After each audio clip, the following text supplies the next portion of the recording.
మిత్రులారా మిత్రులారా 1498, 1605, 1608, 1616, 1664 భారతదేశం భూమి ఉన్నంతకాలం భారతదేశం గుర్తుంచుకోవాల్సిన విషయాలు. ఇండియాకి వచ్చినటువంటి విదేశీయులు మొదటిది పోర్చుగీస్ వాళ్ళు 1498లో మసాలా దినుసుల వ్యాపారం పేరుతో ఇండియాకి వచ్చారు. స్థాపించిన సంస్థ రాజపోషిత వ్యాపారం. రెండోసారి డచ్లు వచ్చారు. ఇది 1605 సంవత్సరం. వీళ్ళు కూడా మసాలా దినుసుల వ్యాపారం కోసం వచ్చారు.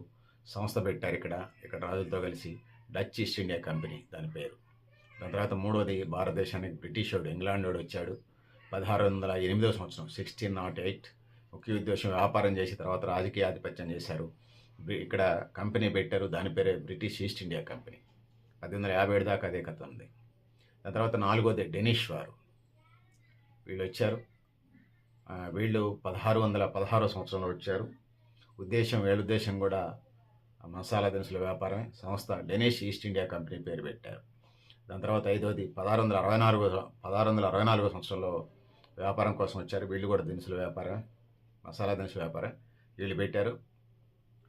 ఫ్రెంచ్ ఈస్ట్ ఇండియా కంపెనీ పెట్టారు. సో ఇది పరిస్థితి. 1616లో డెనిష్ ఈస్ట్ ఇండియా కంపెనీ పెడితే ఐదోది ఫ్రెంచ్ వాళ్ళు 1664లో ఫ్రెంచ్ ఈస్ట్ ఇండియా కంపెనీ పెట్టారు.